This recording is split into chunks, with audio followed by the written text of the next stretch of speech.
too would like to thank the FM Kirby Foundation for their generous support of this very exciting webinar series. I want to kick this off with a two-part introductory lecture. The first part is going to be kind of a workshop of tools that I use to prepare my class for the case study that they will do later on. And I think some of these tools will be very useful for any of you who are teaching this kind of subject in whatever grade you are teaching. And then I will go through as much of the First Amendment free speech cases as time will allow. But I want to alert you, I think you know from all the mailings that you've gotten from Beth, we have some incredible scholars who will be talking to us in the next several weeks. Keith Whittington from Princeton, who is now on President Biden's Judicial Commission, Nadia Brown from Georgetown University, the director of their Minority and Gender Studies Center, and Graham Lee, Emeritus Professor from St. Joseph's University. The First Amendment is one of the hottest topics in American politics. It's one of the hottest topics in constitutional law. And I will be drawing today from my study of the fourth of those biographies, Scalia, A Court of One, and some of the work that we did, Larry Berman, Nadia Brown, and Sarah Gershon, we did updating the 9th edition of our Approaching Democracy textbook. I want to try and take us from basically the English origins of the First Amendment all the way through to what is being discussed today, Frances Haugen's testimony about Facebook, the discussion of the Shadow Docket on the Supreme Court, Section 230 of the Communications Decency Act, and all of the discussion about free speech on the web and social media apps. All of that kind of links together. So I am going to move to a screen here. Oh, I want to add one more thing to what Beth said. We have a very nice sort of casebook that we have assembled of different First Amendment cases and cuttings from those cases, some of them actually the full case, and it might be a great resource for you for your own study or for using in your class. So we're going to make that available for you as well as some handouts from this lecture as well. Let me see if I can find this. My wife, who is my PowerPoint guru, we worked very hard on this, and I hope that you find it to be useful. Let's meet the Roberts Court. We're going to talk about creating and recreating the First Amendment, going from the constitutional framers and the English origins of the First Amendment to the Roberts Court. And this is the current version of the Roberts Court. All of them smiling, all of them looking forward to the next cases that they will be hearing. Here is kind of a roadmap that I like to use when I'm talking to different groups about this court or any other court. I want to know who appointed those justices. I want to know what their political orientation is. I want to know what their overall age is. And I'm especially interested as well in the number of years that they've served on the court, because I do a lot of work in a seminar with my seniors and juniors, teaching them about the life cycle of being a Supreme Court justice. What season are you in? We are now between fall and winter, and that can translate, if you look at the work of Eric Erickson and Daniel Levinson and Gail Sheehy, that can translate to a kind of paradigmatic examination of not only human beings, but members of the court. Where are you in your season of life? Where are you in the season of your professional work? And we have a court that is very much in transition. You will notice that the only member of the court that is in purple, that is, sometimes this person will vote with the liberals who are in blue, sometimes this person will vote with the conservatives who are in red, is the Chief Justice, John Roberts. And when you look at Roberts, he's had quite an interesting journey. This is really sort of the third version of the Roberts Court. The first version could have been called the Kennedy Court.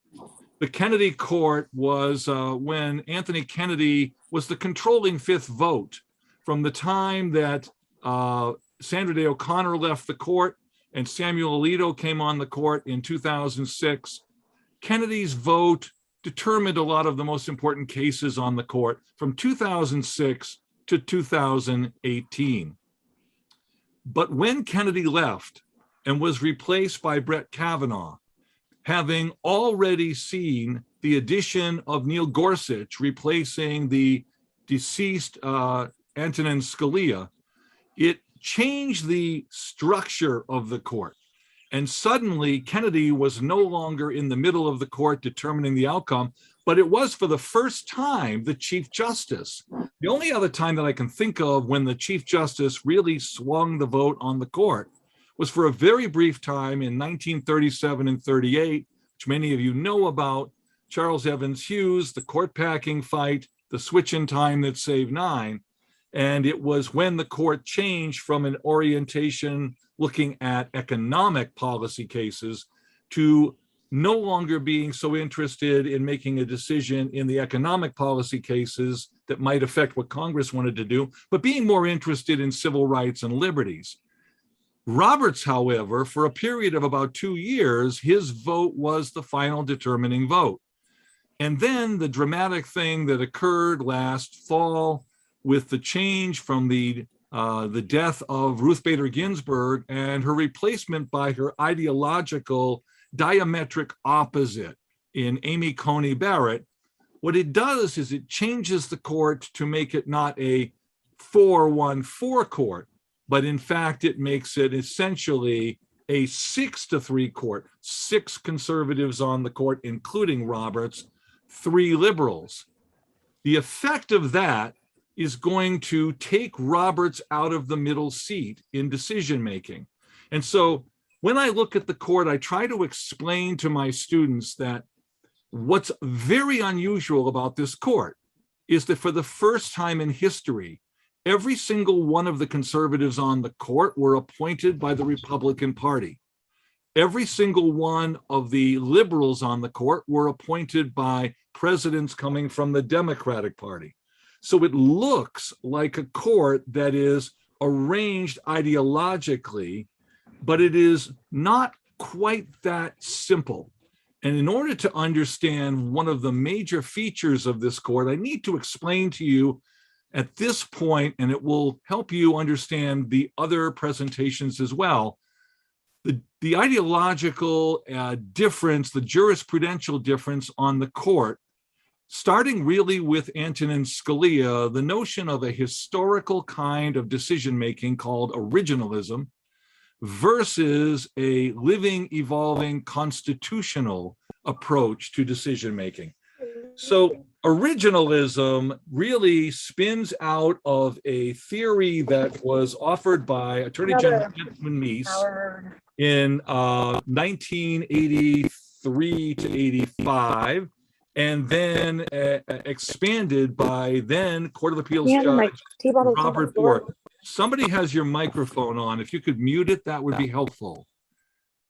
Thank you very much. So Meese and Bork, their notion was we need to anchor the court in their decision-making so that they are not basically using their ideological interests to decide cases.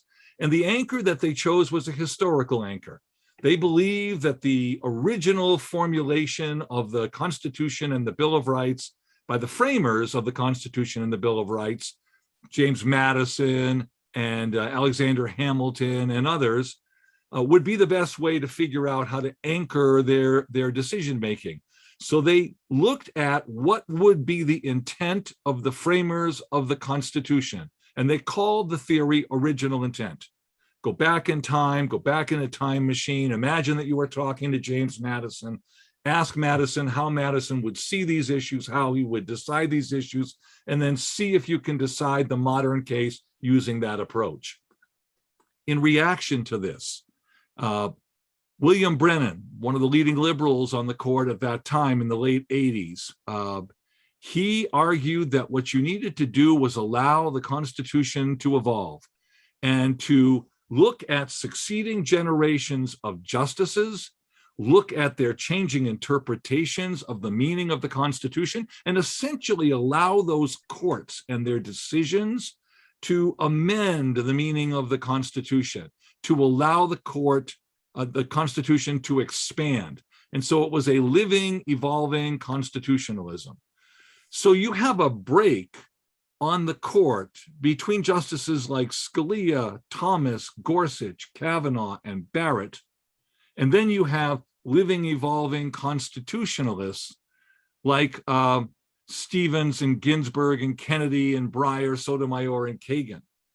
What it means for our justices is, if you look at those 6 justices, you have to break them in half. You have Thomas, Kavanaugh, Gorsuch, and Barrett. Those will be your originalists. Now, they won't decide based on the same kind of originalism. Kavanaugh, Gorsuch, and Barrett are going to be deciding much like Antonin Scalia. Antonin Scalia's version of originalism was, I'm not going to look at the intent of the framers. I'm going to look at what was the meaning of the words in the Constitution or the Bill of Rights or the amendments in 1787 to 1791, when they were framed, when they were debated. He liked to say toward the end of his career, I will go back to the state conventions looking at the ratification of those amendments or the Constitution, and I will find a way to know what the people thought were the meaning of those words. I will look at old dictionaries, I will look at letters, I will look at newspapers, whatever will tell me what those words meant then, that's what they will mean now. And so there is a disagreement among Kavanaugh, Gorsuch, and Barrett over who is the most like Scalia and what kind of material and information they're going to use to make that determination. Thomas is not like that. Thomas goes back to the Declaration of Independence, and he uses an inalienable rights theory of originalism. He says, I'm going to look at the 3 unalienable rights, life, liberty, and the pursuit of happiness or property. And I'm going to ask whether or not the issues in this case relate to one or more of those inalienable rights. And if they do, if I find that information in my reading of the newspapers, in my reading of the speeches transcripts at the time, in my reading of the letters that these people wrote, if I see it in the dictionary, then that is how I will decide. So he is much harsher on maintaining and upholding precedents than Scalia ever was. So you will see splits between Thomas and Kavanaugh, Gorsuch, and Barrett. But then you will see splits between the 4 of them and Alito and Roberts, who are not originalists. They are classic conservatives on the court, and they are looking at issues like, what were the precedents? What were the rules in past cases? Do I think those rules and precedents work for me? I may make a decision to change those rules in the short term or the long term, but I'm not going to do it based on a historical understanding of what the words mean. The living, evolving constitutionalists will go back to various precedents. They will look at things like public policy. They will look at things like state policy. Anthony Kennedy liked to look at psychological information or sociological information. He did a lot of social science. They will look at international decisions by justices in industrial countries, and they will try and allow the Constitution to breathe and to grow and to evolve into something for the present day rather than something for 1787 to 1791. Now, the way I have articulated this theory, it sounds like the only people who are originalists are conservatives, and that is largely the case, but the liberals are now beginning to change their approach, and they are going to something called a progressive or living originalism. They do the same thing that Scalia and Thomas do. They go back to old information about the ratifying conventions. They go back to old speeches and newspapers, but their approach is to use a different set of historians, a different set of information about the wording and the meaning of the words at those times to allow their result to flourish. They're trying to allow rights to grow. They're trying to expand rights rather than restricting rights or allowing rights to become more diminished. As they do that, both groups will use something called textualism. They will look at the wording of a law, they will look at the wording of an executive action, and they will use dictionary definitions to determine what the text means now. So they're using a combination of these approaches trying to solve a modern problem. That's a lot of theory to throw at you. I thought it would be nice to have a good example, and here it is. I don't know anything about video games. My son does. I don't think this is a game he plays. I picked Mortal Kombat. And the example I wanted to use for you was Brown versus Entertainment Merchants Association, a 2011 case. So it's a Roberts Court case. And it is California's law keeping youngsters, minors, from buying violent video games. And the question was whether or not this is a violation of minors' speech.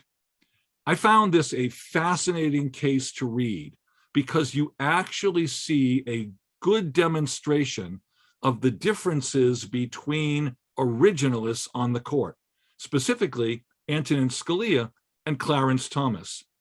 Antonin Scalia, who wrote the majority opinion in this case, looked at the California law and he said, as far as I'm concerned, there is nothing in the First Amendment that allows you to restrict entertainment or restrict any kind of literature.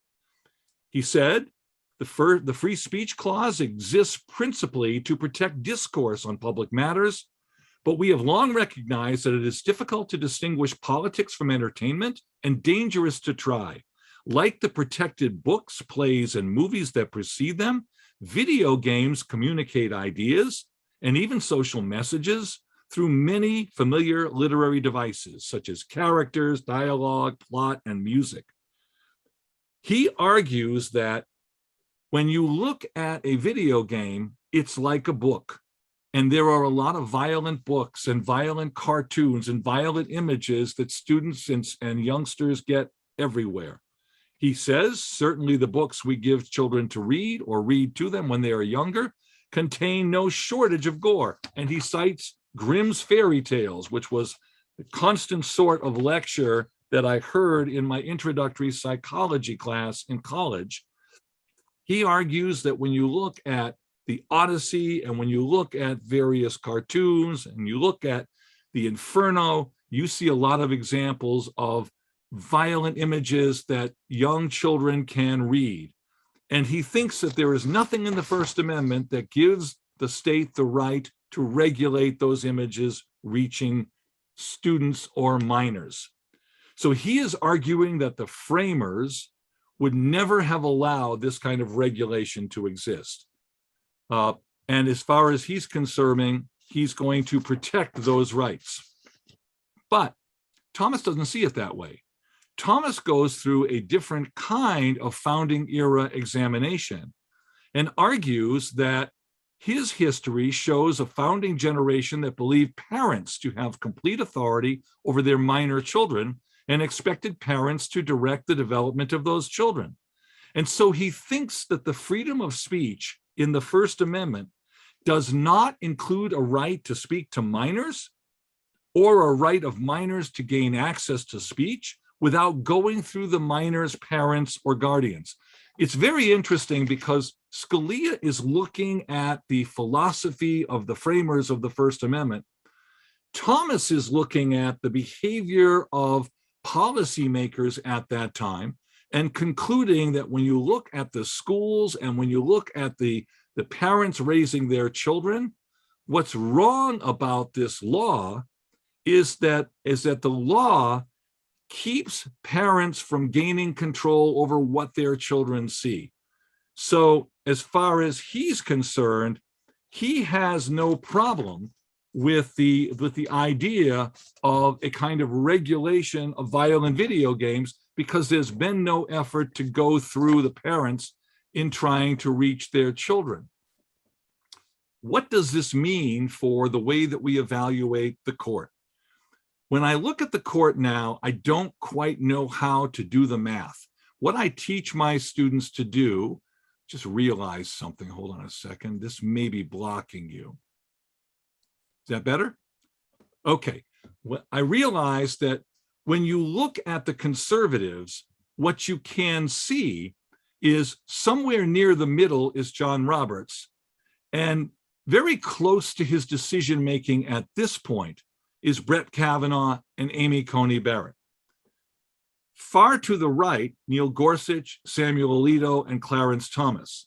So it's not quite breaking down based on the originalists versus the non-originalists.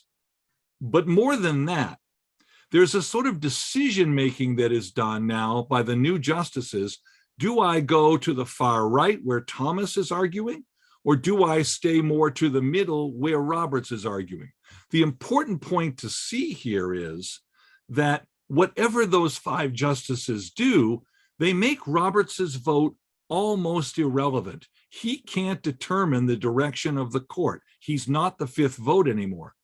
So he can move with the conservatives to make it a 6-3 court, or he can register his disagreement by voting in dissent with the 3 liberals. And when he does that, it means that the senior most justice in the majority, that would be Clarence Thomas, will get to pick the author of the opinion written by the conservatives. So there's one way that you can look at this court and say it's a 6-3 court, 6 conservatives, 3 liberals. There's another way that you can look at it and say, well, maybe not. Maybe it's a 3-3-3 court. And maybe what you have to do is you look at a new case and you say, which combination of justices in the center, Roberts, Kavanaugh, and Barrett, will vote which way? And if it turns out that 2 of those 3 are going to go with the liberals, then that's the way they're going to vote, 5-4 for the liberals.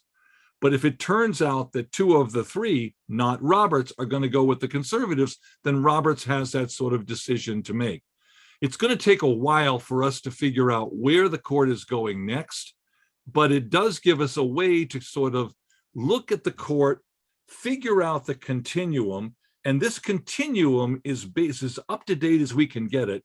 It's based on something called the Martin-Quinn scores. You can look it up online. It's fascinating. 2 scholars named Martin and Quinn, political scientists, they devised a sort of metric using statistical techniques. They coded all of the decision-making of the Supreme Court on the basis of whether or not the court and the justices upheld the precedent being debated or overturned the precedent. And it seemed to go pretty much the way a liberal justice would decide as opposed to a conservative justice.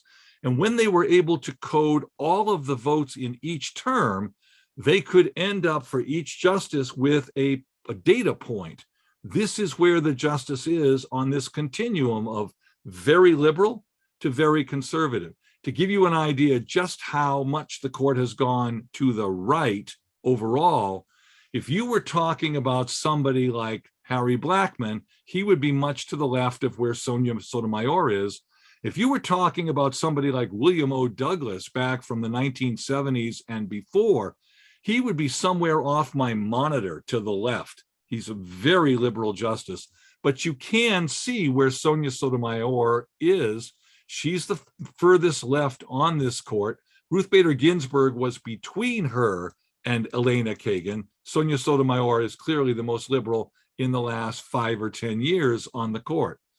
So when you look at this court and try to figure out what dynamic will we see in each case, you want to try and figure out what will it do to the originalists who are analyzing the issue, and you want to try and figure out what will it do to the 3 Trump justices. How will they split? Will they remain together? And you want to try and figure out if there's any play at all for John Roberts, or has the loss of Ruth Bader Ginsburg replaced by Amy Coney Barrett, has it made it pretty much a solid 5-6 conservative voting institution? And if it has, what will it do to the precedents from previous years, not only the Warren Court, but some of the more liberal social issue precedents from the Berger and the Rehnquist court. All of that gets us started on the First Amendment. Congress shall make no law respecting an establishment of a religion or prohibiting the free exercise thereof, or abridging the freedom of speech or of the press or of the right of the people peaceably to assemble and to petition the government for a redress of grievances. What does it mean to abridge the freedom of speech? And what does it mean that we have the two-letter word no here? And what does it mean that this amendment begins with the word Congress? And what does it mean that this isn't actually the First Amendment? This was the Third Amendment that was proposed. Two other amendments dealing with the nature of districting and dealing with the nature of whether or not Congress could raise its own salary or would have to wait for future Congresses, what is now the 27th Amendment. They weren't ratified by the states after the first Congress proposed these. So this became our First Amendment. And now we need to figure out, how do we go about determining what is an abridgment of freedom of speech? There are a number of techniques that I start with my students to try to get them understand that there are no clear answers to this question. And there are only more questions to ask, more cases to read, more things to think about. So I'm giving them tools whereby they can make these determinations, and then they look at what the justices do and compare their version to what the justices do. And the first tool I talk to them about is jurisprudential postures, or basically drawing lines. We were taught, Henry Abraham taught Graham Lee and myself, and he looked at a continuum of individual rights versus the right of the state or the national government to regulate those rights. And he said what justices do is they try to figure out where is the optimum middle point between those two extremes: total regulation, total protection of an individual's right, whatever that right is. And one of the places we start are the flag salute cases of the Jehovah's Witnesses in the war period, 1943. Here you have a court that has largely been packed by Franklin Delano Roosevelt. It now has 8 hardline New Deal justices and Chief Justice Harlan Fiske Stone. It is now a court that is fighting with each other. Felix Frankfurter turns out to be more conservative in his decision-making than his colleagues, William O. Douglas and Hugo Black. And what they are differing on in their line drawing is how much power they have and how much power they should use as a justice. So they are talking about the difference between an activist justice and a self-restraint justice.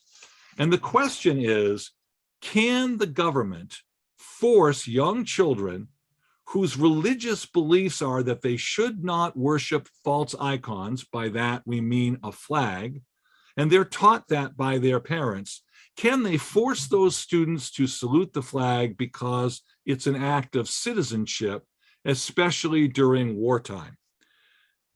The case that starts this discussion is not a flag salute case.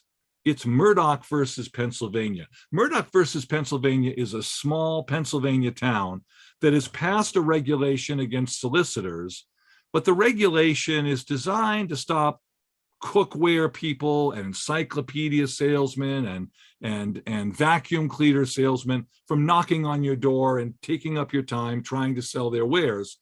However, in this town, they were very much aware that they could also prevent certain religious groups, specifically the Jehovah's Witness, from going and knocking on people's doors and proselytizing for their religion, because then they would try to sell people a copy of their religious doctrine, the Watchtower.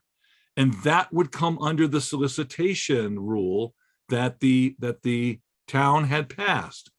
And so the question is this anti-solicitation ordinance by this town, is it a violation of somebody's free exercise of religion? When William O. Douglas looked at this case, he saw the Jehovah's Witnesses as like his evangelical Protestant minister father. And he argued that The First Amendment, freedom of speech, freedom of religion, freedom of thought, freedom of the press, are in a, quote, preferred position, unquote. By that, he meant that there is nothing that the state can do to regulate any of those rights because they get his total protection. He is a total activist. He will overturn these regulations every time. Now, this is a curious position for him to take because in the first of these flag salute cases, a year before, Minersville School District versus Gobitis, you have a town that was also compelling people, young students, to salute the flag. And on that court, Felix Frankfurter persuaded 7 of his colleagues for an 8-to-1 vote that you needed to allow Congress to force people to salute the flag because they were at war. It was a matter of the country's survival. These were young children. They needed to learn to be citizens. And the way to learn to be citizens is everybody salutes the same symbol of the government. The only person who disagreed was Harlan Fiske Stone, the Chief Justice. Harlan Fiske Stone argued that this was not a good idea. This was a violation of their religious views. And he thought it was a violation of their right of free speech and freedom of thought. And he made a very powerful argument that, in fact, freedom of religion required this law to be overturned.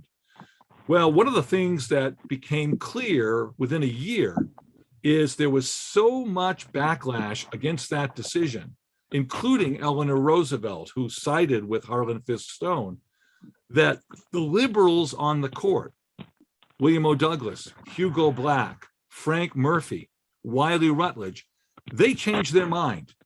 And they let Frankfurter know, if this case comes back to the Supreme Court, we will overturn that decision as being wrong.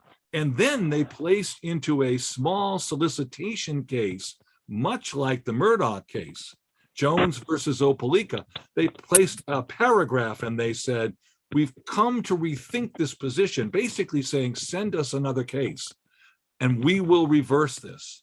That case is West Virginia versus Barnett.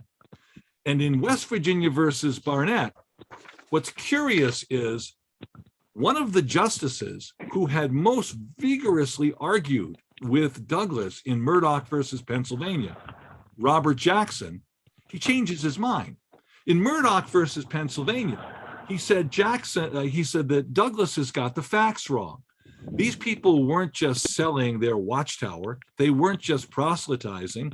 They were holding people hostage on their own porches. They were violating their property rights. They were violating their right of privacy. And so I'm going to balance out the interests between the religious views and of the Jehovah's Witnesses and the privacy and property rights of the homeowner. And I'm going to argue that the homeowner should win. Well, you would think if he used that same logic in West Virginia versus Barnett, he would still be voting with Frankfurter and upholding the regulation requiring these students to salute the flag. But he didn't do it. What he was most impressed with about these students was they didn't say anything. This was total symbolic speech. It was total expressive conduct. All it was for him was a sort of symbol of what these people thought about their religion, even knowing that they could get suspended for what they did. And he thought that this was totally within the protection of the First Amendment. He said the very purpose of a Bill of Rights was to withdraw certain subjects from the vicissitudes of political controversy, to place them beyond the reach of majorities and officials, and to establish them as legal principles to be applied by the court. If we try to coerce people into expressing the same beliefs that the majority has, he said, what you'll get is compulsory unification of opinion, that it achieves unanimity of the graveyard. And his conclusion was, if there is any fixed star in our constitutional constellation, it is that no official, high or petty, can prescribe what shall be orthodox in politics, nationalism, religion, or other matters of opinion, or force citizens to confess by word or act their faith therein. He is arguing exactly the way Douglas was in Murdoch. He is saying that what you should do is you should give these children the highest level of protection for their First Amendment rights. If they get the highest level of protection, then they will be able to have a total freedom of thought. And he's arguing that in freedom of thought cases, what you need to do is protect individuals. And so the court came up with this notion of, in cases of freedom of thought or symbolic speech or silent expressive conduct, there will be a total preferred position for protection of the First Amendment. In cases where other people disagree with that expression, we might be able to balance those interests. And if we balance those interests, sometimes the individuals will win for their religion, sometimes the individuals will win for the state. But there's a third position that Felix Frankfurter was able to offer, and this is a total self-restraint position. He argues that what the Congress did was reasonable. In times of war, we need to get people to come together. And he argues that his job is to defer to the legislature. I am not appointed. I am not elected. I am appointed. I represent the Constitution and interpret the Constitution. And in that direction, I shouldn't have the right to overturn the express view of the Congress. He's also arguing that I should do this all the time. I should be a self-restraint justice. One who belongs to the most vilified and persecuted minority in history, Frankfurter was Jewish, is not likely to be insensible to the freedoms guaranteed by our Constitution. Were my purely personal attitude relevant, I should wholeheartedly associate myself with the general libertarian views in Jackson's opinion, representing as they do the thought and action of a lifetime. But as judges, we are neither Jew nor Gentile, neither Catholic nor agnostic.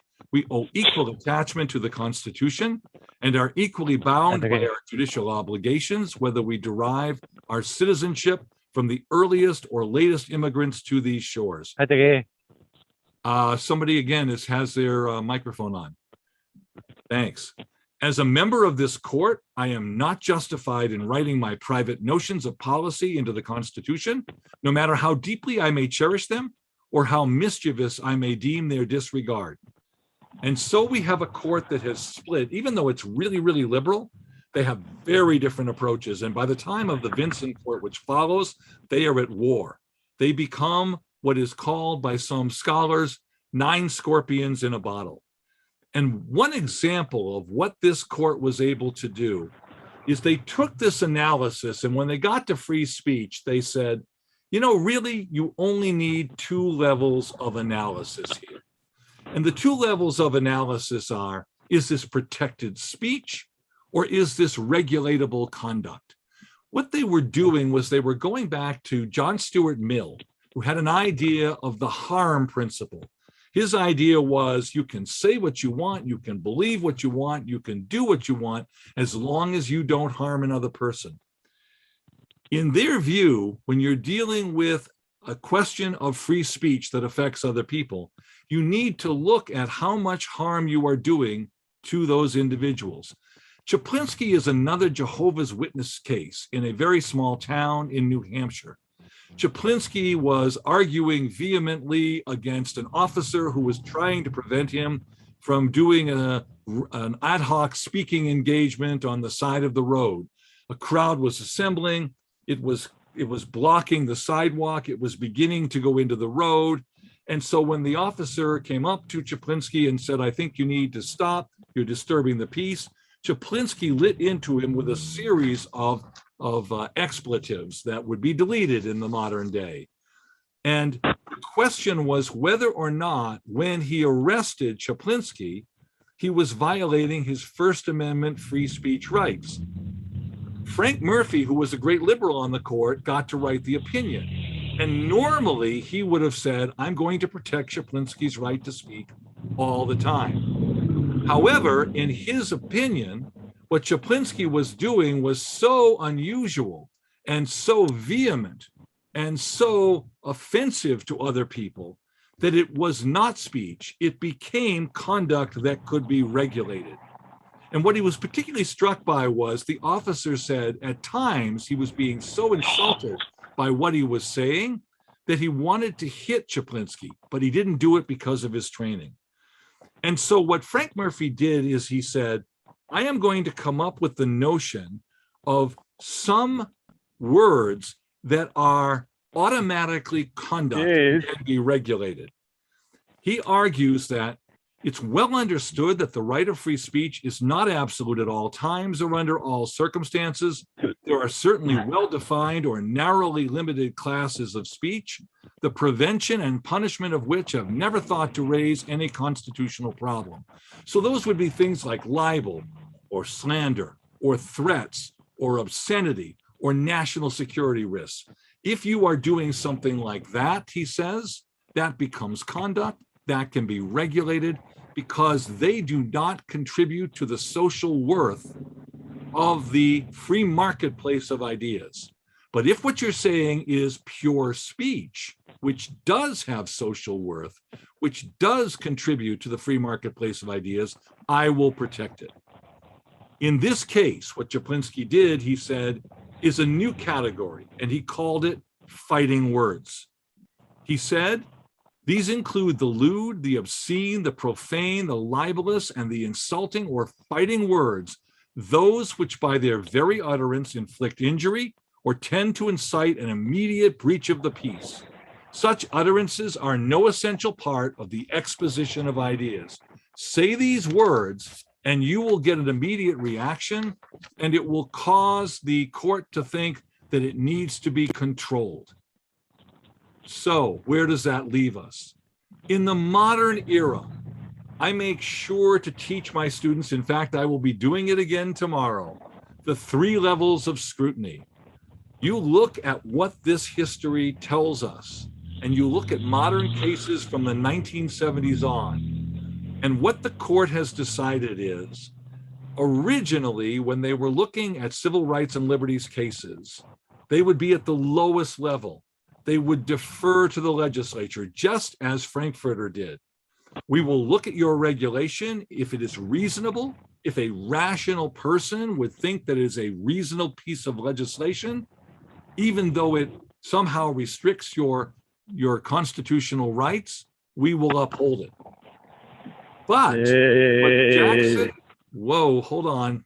Again, please, check your microphones, make sure they're off.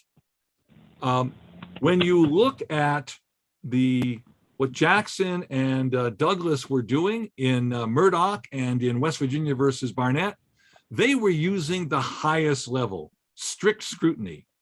What they do is they look at a right and they say, is this right fundamental? Is your classification as an individual or a right, is it a suspect classification? Is this such a fundamental right? Question of ethnicity, question of voting. Is it such a fundamental right that it must be protected by the court? Unless, the court argues, the government can propose a regulation that has a compelling state interest. I always tell my students, this is CSI, because there's so many television shows on the CSI direction. If you look at this regulation, the court says, and you can't do this any other way, you can't accomplish your goal any other way, then that will be allowed, even though your right is fundamental. But if there's another way to get your result, then the individual right will be more protected at this level. So if you can persuade the court that your interest or your situation is at the highest level, it is at strict scrutiny, the individual is more likely to win. If the court is more thinking that the question involved in this case is at the lowest level, that they should defer to the legislature, then the state is almost always going to win. And then in between, is the question of balancing interests. What you'll do is pretty much what Jackson did in the Murdoch case. You look at the right being offered by the individual, and then you look at the argument by the state or the argument by another individual affected by the exercise of that right, and you balance them out. And you try to figure out, almost like in a judicial coin flip, who should win here. Let me give you an example. Let's talk about Xavier Alvarez. This is a famous case, United States versus Alvarez, 2012. And the question became, is lying protected? Here, Mr. Alvarez was accused of violating the Stolen Valor Act of 2005. A dozen military medals are protected by law. You cannot lie about them. You cannot claim to have them when you do not have them. And one of them was the Medal of Honor. In a complicated set of facts on a variety of situations, the court found that Mr. Alvarez had claimed to have a variety of medals. One of them was the Medal of Honor. So what would the modern Roberts Court do with the Alvarez case? Well, the reason I love this case and I assign it to my students is because it's very accessible. Everybody understands the question, is lying protected? Would lying be a lower level kind of expression in Chaplinsky? Would it be not contributing to the social worth of the free marketplace of ideas? Or would it be protected speech because everybody would have the right to say what they want to say under any situation? What happens is the court splits in three separate opinions, and each one is a different level of scrutiny. If you look at it, it's a 6-3 ruling, arguing that lying is protected under the First Amendment. And Anthony Kennedy uses the strict scrutiny level. He has the highest level of scrutiny. And he says that falsity alone may not suffice to bring the speech outside of the First Amendment. He's using what he calls most exacting scrutiny. I don't see the harm in Mr. Alvarez claiming that he has these medals. There are other remedies for that. The second opinion is written by Justice Breyer. And Justice Breyer uses a kind of intermediate test. He seems to agree with Kennedy that all speech is protected, but he has a kind of an exception here. He says, if you can show me the proof of some injury, if you can show me a narrow set of lies that there's some kind of an effect that you don't want to have happen when somebody claims they have these medals, but they do not have those medals, if you can show the connection between the speech and the harm, I might be willing to allow the regulation. So he's balancing out the interest and he's saying to the state, prove it. But in the lowest level, the third opinion is Justice Alito. And that's the opinion that is signed by Antonin Scalia, who was so willing to protect free speech in the Brown case, and Clarence Thomas. And Alito, Scalia, and Thomas argue it is certainly a justifiable cause for Congress to protect the value of these medals. There are quantifiable damages that happen when an individual claims to have a military honor that they do not have. And so they're accepting without any proof at all. They're basically saying to the Congress, you can write an exception. You can carve an exception out of the First Amendment. You may not lie on the basis of claiming to have a military medal because there is demonstrable harm for it. So if you're teaching people these levels of scrutiny, and the court uses these all through the social interest cases, all through the right of personal autonomy cases, it's all through the First Amendment. You're going to hear this from every one of our speakers. And you want a case that will show your students, look, this is what it is. Watch how this operates. U.S. versus Alvarez is the one you're looking for. So where do we go? This is going to be a kind of a whirlwind tour. We're going to start with this man, William Blackstone. Understand that the British origins of the First Amendment are that they were what our framers were reading about.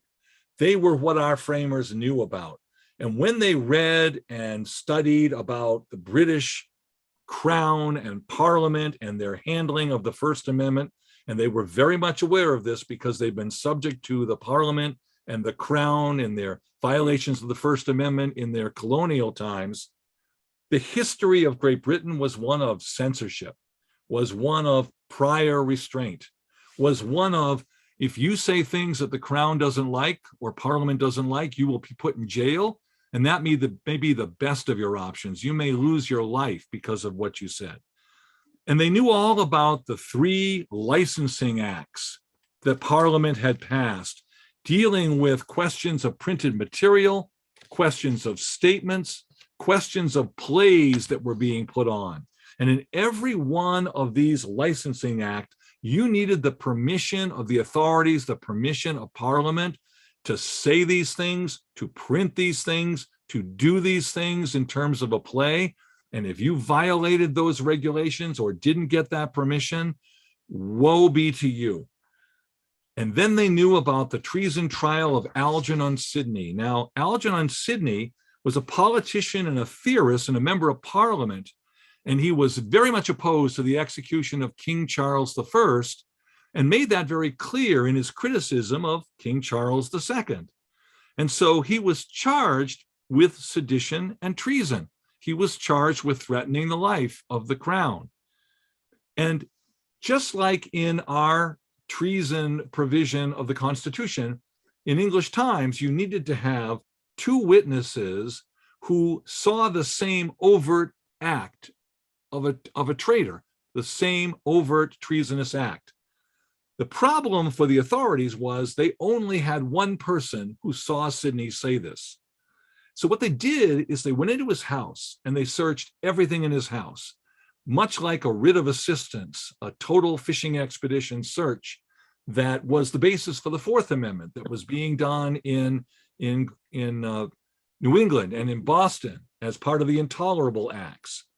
And in Sidney's house was a copy of a manuscript that he had written, the Discourses on Government. And in that Discourses of Government, he made his arguments against the Crown, King Charles II, and against Parliament. And so what they did is they used his writings as the second witness to his act of treachery. And on that basis, he was beheaded, and he became a martyr for both the free speech and freedom of press rights. It was these people that this fine legal scholar, William Blackstone, wrote about. And he was trying to explain what the right of free speech meant to him. And this was in 1769. He was writing in response to those licensing acts. And he said, "The liberty of the press is indeed essential to the nature of a free state, but this consists in laying no previous restraints upon publication and not in freedom from censure for criminal matter when published." He's arguing there should be no censorship. There should be no prior restraint. But he says, if he publishes what is improper, mischievous, or illegal, he must take the consequence of his own temerity. So he's saying there will be no prior restraint, there will be no censorship, but what there will be were subsequent punishment. You can be put in jail for what you say, and you can be punished after the fact. Now, this very notion was challenged in the trial of John Peter Zenger, who was a member of the press. He was accused of libel by one William Cosby, not the William Cosby we know. He was the royal governor of New York. And he had the good fortune to have an actual working jury of his peers. And it turned out the people on the jury felt the same way about Cosby that Zenger did. So they became a runaway jury. So this is one of the great freedom of press cases, is one of the great freedom of speech cases. The runaway jury said, well, truth is a defense, and we happen to agree what you said. And so freedom of the press is an absolute right against prior restraint, but it does make you subject to subsequent punishment. And freedom of speech is exactly the same thing. And that gets us to our very first case in the early part of the 1900s, when Oliver Wendell Holmes comes to the case of Patterson versus Colorado. He is well aware of two things that have happened since the time of Blackstone. One of those things is the Alien and Sedition Acts. You all probably know this. It's basically as part of an anti-immigration set of laws. There is a law there that is basically prohibiting criticism of the Federalist Party, criticism of President John Adams, criticism of Congress. You can be put in jail for this reason. If any person shall write, print, utter, or publish, or shall cause or procure to be written, printed, uttered, or published, or shall knowingly and willingly assist or aid in writing, printing, uttering, or publishing any false, scandalous, and malicious writing or writings against the government of the United States, it's considered defamation, and you can be put in jail. And one of the first people who was subject to that was the grandson of Benjamin Franklin. There were about a dozen protesters who were put in jail. I highly recommend a fabulous book by Charles Slack called Liberty's First Crisis. It is a very readable, almost novel about the 1790s and about the Alien and Sedition Acts. These acts and what happened after that with Thomas Jefferson and James Madison writing in Kentucky and Virginia that the acts should be nullified by those states, with John Adams and the Federalists putting people in jail for things that they had said against the administration, with a group of people beginning to look to Jefferson as their leader and pushing him to run for president in 1800, with Thomas Jefferson winning, no thanks to Aaron Burr, in 1800, and then pardoning and releasing all the people who had been put in jail and lost their property under the Alien and Sedition Acts. It was clear to Oliver Wendell Holmes in the early 1900s, people should not be put in jail for their views, and they certainly shouldn't be put in jail for their views which might be opposed to the sitting government. But the second thing that happened in the previous 100 years is that first word in the First Amendment, Congress shall make no law, meant that the amendment and the Bill of Rights applied to the federal government and not to the states. In 1833, Chief Justice John Marshall and a unanimous Supreme Court argued that the purpose of the Bill of Rights was to restrict the national government so that it would not become another parliament and would not become another king, but would in fact be subject to people in the states. And so the Bill of Rights were totally ineffective until the very end of the 19th century. What changes is the 14th Amendment. And this man, John Bingham, one of the things that was talked about when the 14th Amendment was drafted and was ratified was whether or not this amendment was designed to overturn what John Marshall had said. Was it designed to say, no, Marshall was wrong in 1833. We now can apply all the Bill of Rights, including the First Amendment, against the states. And the scheme was that what they would do is they would use the notion of due process of law, and they would argue that the privileges or immunities of individual citizens would include the Bill of Rights and should apply to the states.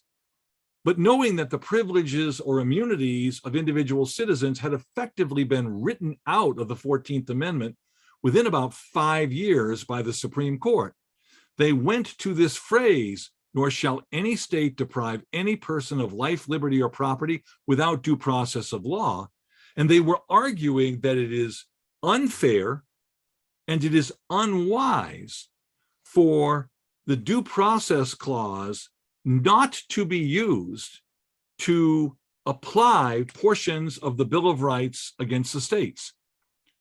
When that happens in 1925, in a case of Gitlow versus New York, what it allows the court to do is to completely rewrite the First Amendment and to essentially recreate it. Now, as we get cases from individual states, we're not bound by what the federal government did with the Bill of Rights or the First Amendment. We can make new law. And so when the case of Patterson versus Colorado came to the court, Oliver Wendell Holmes had an opportunity to allow the First Amendment to grow. The case was an odd one. Mr. Patterson was an editor who didn't like a local judge. He thought the local judge was in the pocket of the Republican Party machinery. And so he argued that this judge should be removed, that this judge was in fact not working for the public welfare. The judge did not have a trial, did not have a jury, simply found Mr. Patterson in contempt of court and had him put in jail. This is precisely what the Alien and Sedition Acts were meant to do, and precisely why they were overturned by Jefferson and the Jeffersonian Republicans. So Oliver Wendell Holmes, in one of his earliest cases, now basically has to say, does Mr. Patterson have the kind of right that John Peter Zenger would have? Was truth a defense? And how would he reach this result? And Holmes said, as far as I'm concerned, I'm going to do what Blackstone did. I'm going to look at whether or not this is prior restraint. And if it's prior restraint, I will overturn it. But then he concluded, no, it wasn't prior restraint. These articles were published. They were read. And so it's subsequent punishment. Well, will I allow a member of the press to be put in jail because this has a negative effect on society? His rule was, does the information, is it deemed contrary to the public welfare? And what I think Oliver Wendell Holmes did is he looked at this as an emergency. He saw this. Somebody has their microphone on, please. We looked at the what was going on with the judiciary. This trial was still going on, and he saw it as an emergency and felt that he needed to allow the judge to protect the integrity of the court. And so he thought this was a great enough emergency to let Patterson's jailing stand and to restrict his First Amendment rights. What's curious about this is 10 years later, a very, very young, you've probably seen pictures of Learned Hand when he's an old man, when he's decided the Dennis case in the 1950s. But this is District Court Judge Learned Hand. He's in his 20s or early 30s. And he had a similar kind of case. A socialist publishing company published 4 cartoons against the Wilson administration and against the draft and against the war. And so they were held in violation of the postal ordinances of the national government. They were put in jail for their free speech. And Hand basically said, Oliver Wendell Holmes got this wrong. This is not an emergency. Yes, we are at war. Yes, there is a problem for the military if anybody takes these cartoons seriously. But he's saying, before I put somebody in jail for what they say, I want to see an actual incitement of violence. Show me something that really happens. Show me that it harms the draft or the military. Show me that it harms Woodrow Wilson in operating as commander-in-chief during the war. I don't see it. And since I don't see an actual incitement of violence, I'm going to allow more tolerance of speech. Now, what makes that interesting is that in 1919, Oliver Wendell Holmes is part of a revolution in thinking about the freedom of speech. And if you would like a very good account of these cases and the relationship between Learned Hand and Oliver Wendell Holmes, I urge you to look at another great book by Thomas Healy called The Great Dissent. It's about Abrams versus the United States. These 4 cases are looking at people who are being put in jail because they are protesting against Wilson, they are protesting against the draft, they are protesting against the war, they are protesting against the military. Many of them are social outcasts in the country. Many of them are considered extremists in their political views. Some of them are immigrants. And all four of these cases begin a kind of revolution in how Oliver Wendell Holmes and Louis Brandeis see this issue. One of the things that happens is that Holmes becomes aware of Learned Hand's views. He runs into him on a train by happenstance. And Learned Hand argues to him that maybe he should have followed the tolerance idea and the truth is a defense idea and the actual incitement idea when he dealt with these cases in Patterson and these early war cases. Holmes will have none of it. Holmes believes that people should be subject to the rules of Congress, especially in times of war, and has argued as such in these early cases. And so, as far as he's concerned, you do what the government tells you in times of emergency. Later on, Hand writes him a very influential letter, and he says, look, what if what they say is true? What if they are right and we are wrong? You should give them a chance to test that out. And so this is the journey that Oliver Wendell Holmes is going to take. He starts in Schenck versus the United States. Can Mr. Schenck pass out circulars against the draft? Mr. Schenck has not persuaded anybody to avoid the draft. Holmes looks at this case and he says, here's my test. I'm going to look at whether or not there is a clear and present danger of a substantive evil that Congress has a right to prevent. As far as I'm concerned, you have a freedom of speech, but you do not have the freedom of speech to falsely shout fire in a crowded theater and cause a panic.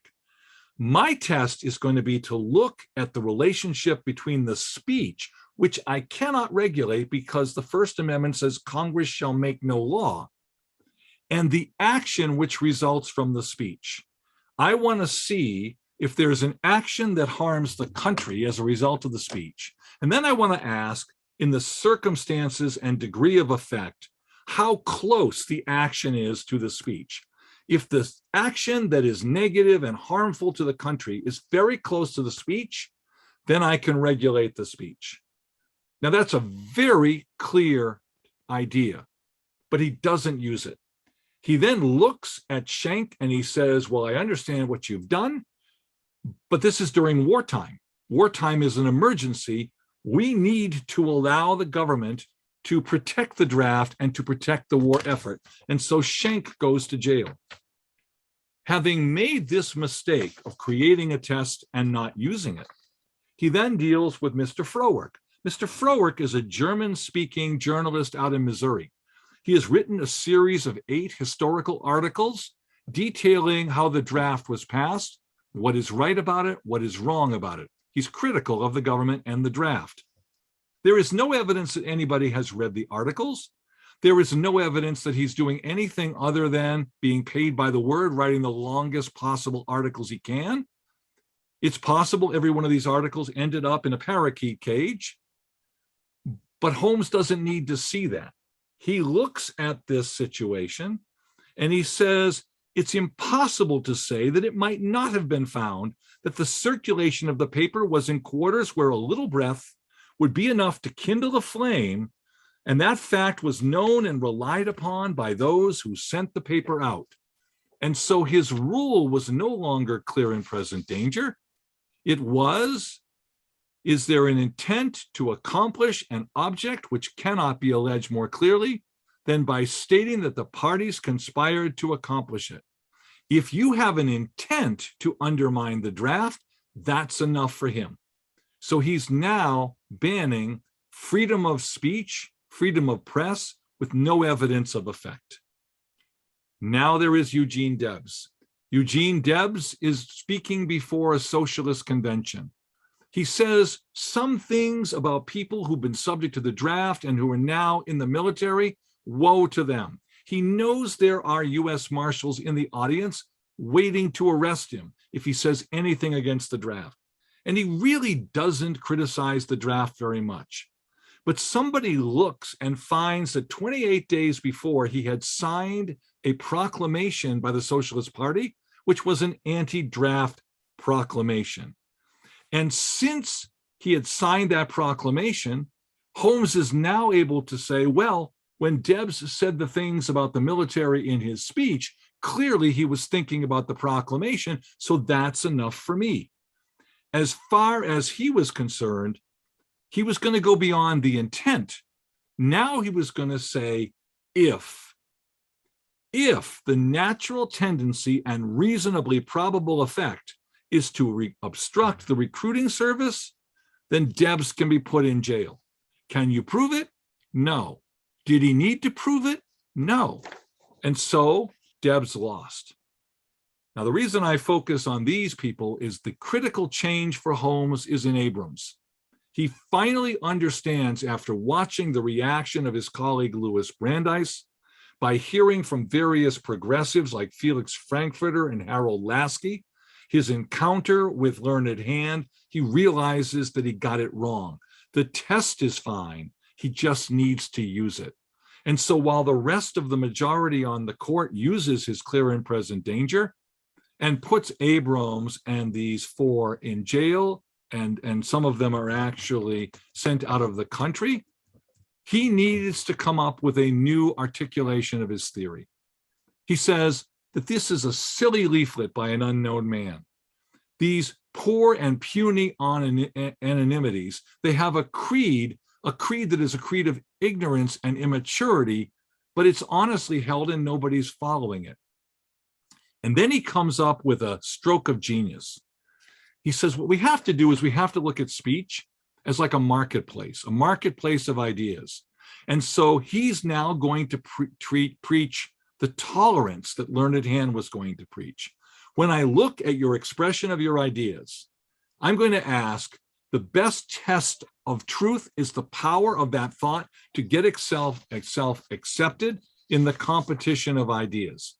And in Abrams, nobody was going along with his idea of joining in a national strike in solidarity with the Russian workers who were striking after the Russian Revolution.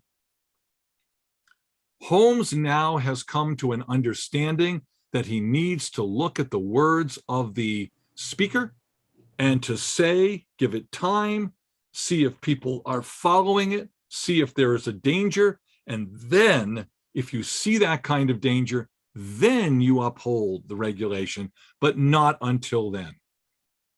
We come back to Mr. Gitlow, another state case. He is a socialist. He has written a document called the Manifesto. He would like to overturn the government of New York.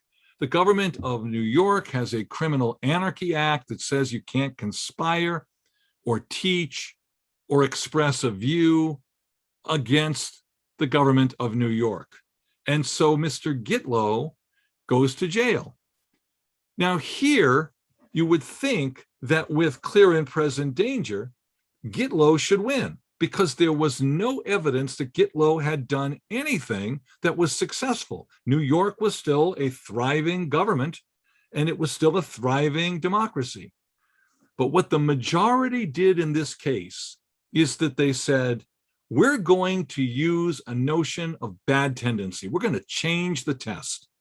And we're going to say, if a legislature determines that such utterances are so inimical to the general welfare and involve a statute punishing utterances advocating the overthrow of organized government by force, then those utterances present sufficient danger to the public peace and security.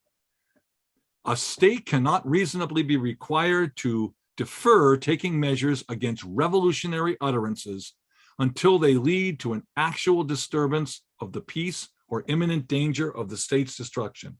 We can carve certain bad words out of your free speech protection if we think the words themselves are dangerous. And what the court does there is they defer to the legislature, and you have the bad tendency test.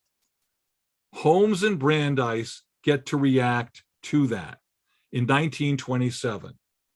Now I'm going to go from here to Brandenburg versus Ohio, which is the test that we all know now, which is the test that still is being talked about in relationship to the things that were said on January 6th and the things that were said and done during the Black Lives Matter protests. That becomes the test that you look at when you look at gatherings, the times, places, and manners of speech. But the origins of the current test are in a concurring opinion in Whitney versus California. Mrs. Whitney, Charlotte Whitney, is an heiress. She has joined the California Socialist Party. She has done almost nothing for the California Socialist Party. She's gone to one of their conventions. She's signed their membership rolls. She's probably paid whatever dues they have. She's no threat to the government of California. When her case is argued, the California statute is very much like the one in New York, is very much like the one that will be used in Ohio in the Brandenburg case. You cannot advocate the overthrow of the government of California. When her lawyer argues the case, he believes that he can win on the bad tendency test. So he only argues Gitlow as a precedent. And he says California can't carve her right to be a member of the Socialist Party out of her First Amendment protections.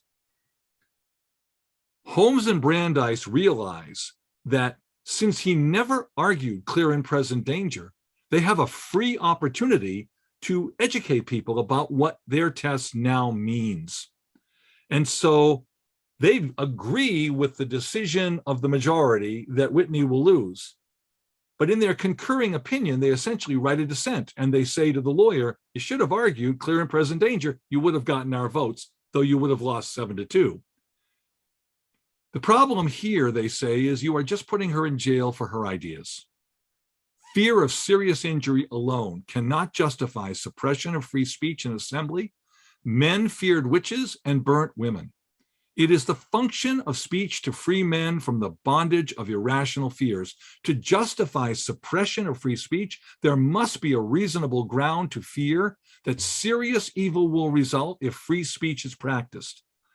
And so what Holmes and Brandeis say is, you can't have a possibility of danger to the state.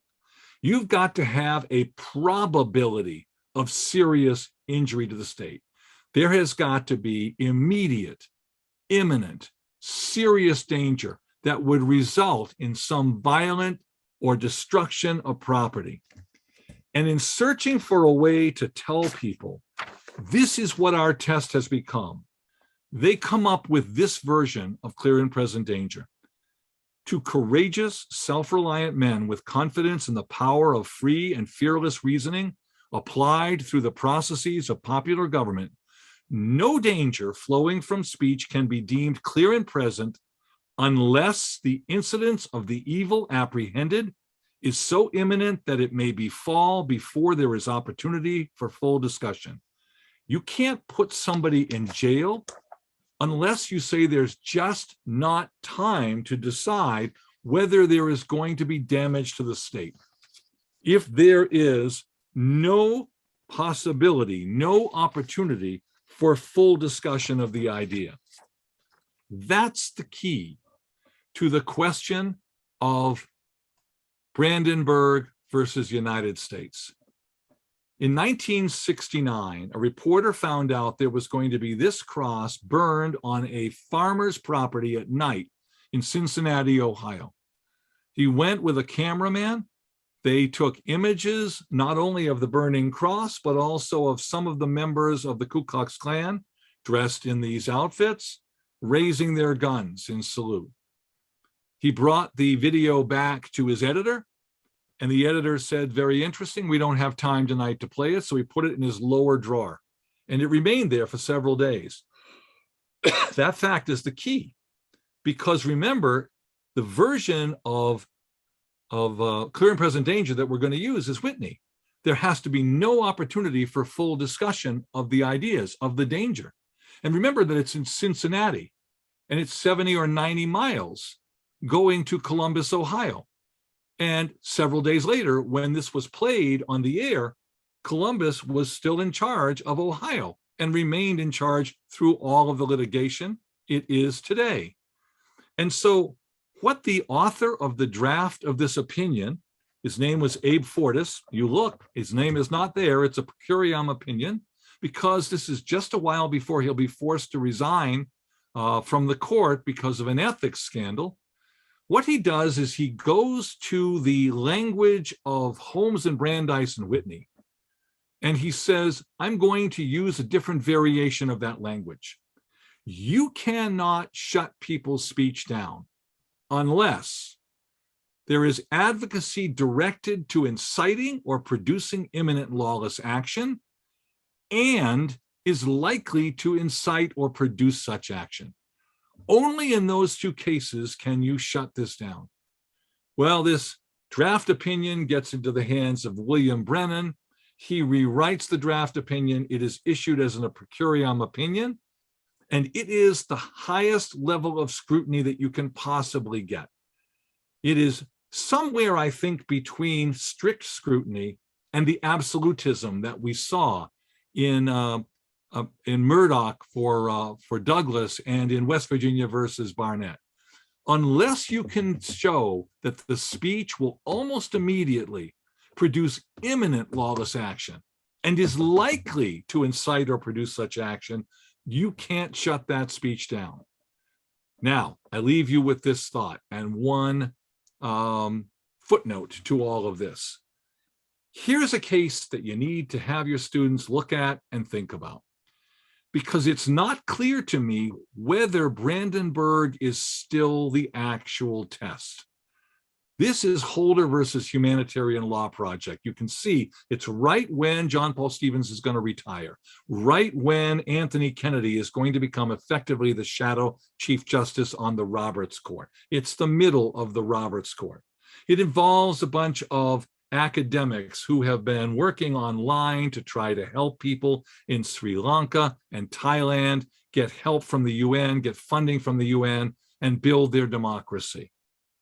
One day, the federal authorities come to those people and say that you are in violation of the material support ban for terrorist organizations. They argue that while you were aiding groups in Sri Lanka and in Thailand, there are extreme wings of those groups that are in fact on a list created by Congress of terrorist groups. And since you have given aid to these portions of that organization, you've effectively indirectly aided the terrorist groups. You've given material support to them. When this case comes to the Supreme Court, you would think that what the court would do is that they would use the imminent and lawless action and likely to produce such action. But that's not really what the court does. What the court does is they divide between John Roberts, who's writing the majority, and Stephen Breyer.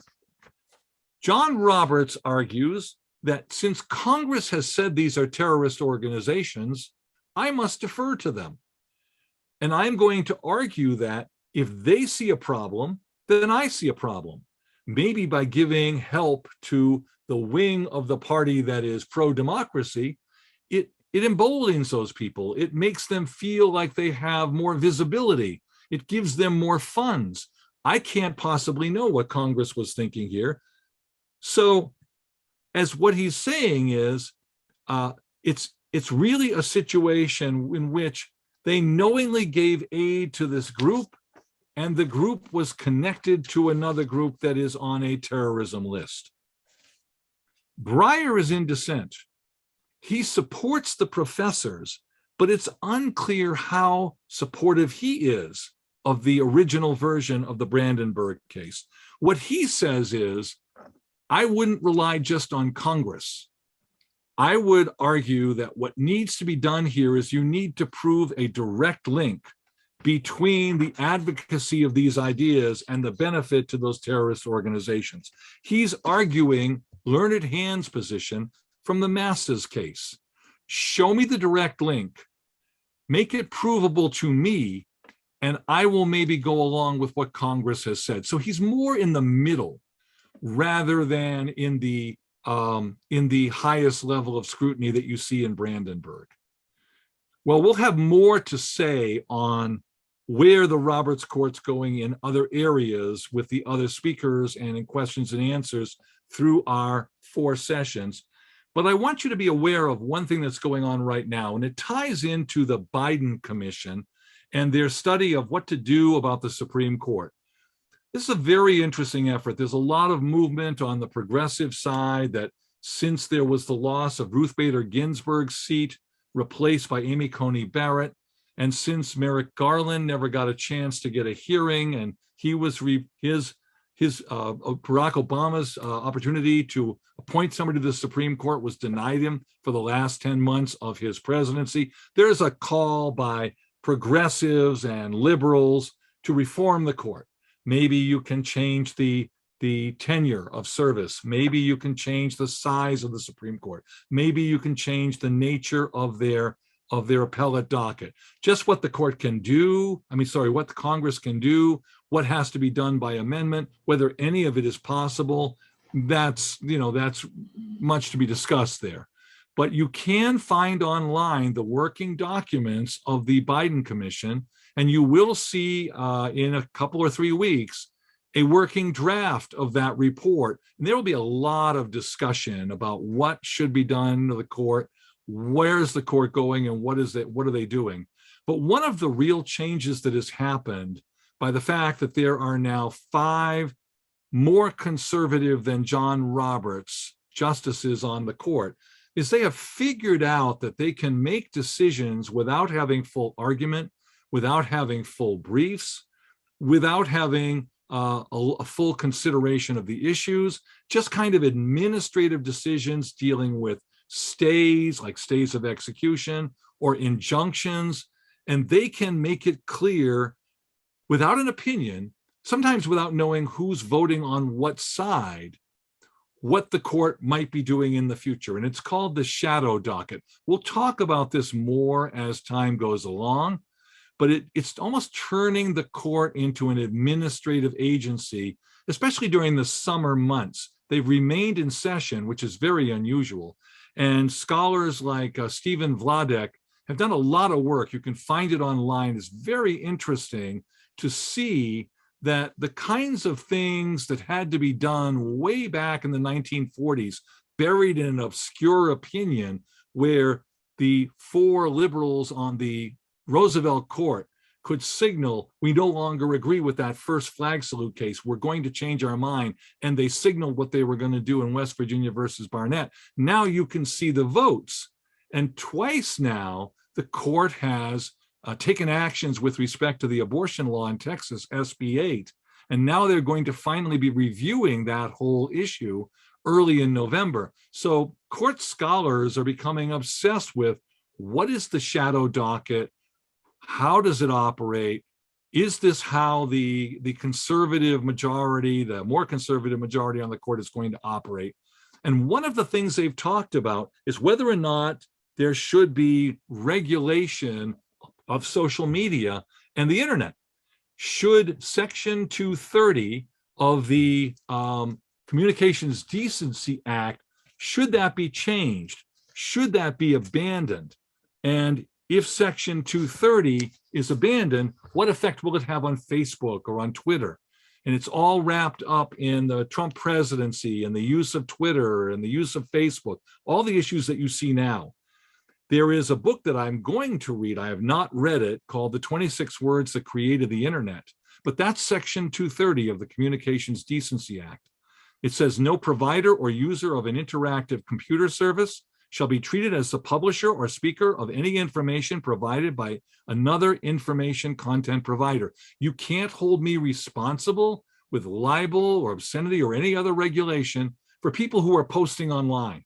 I am just a service, and I am making it possible for them to communicate their ideas. So I am not to be regulated for this issue.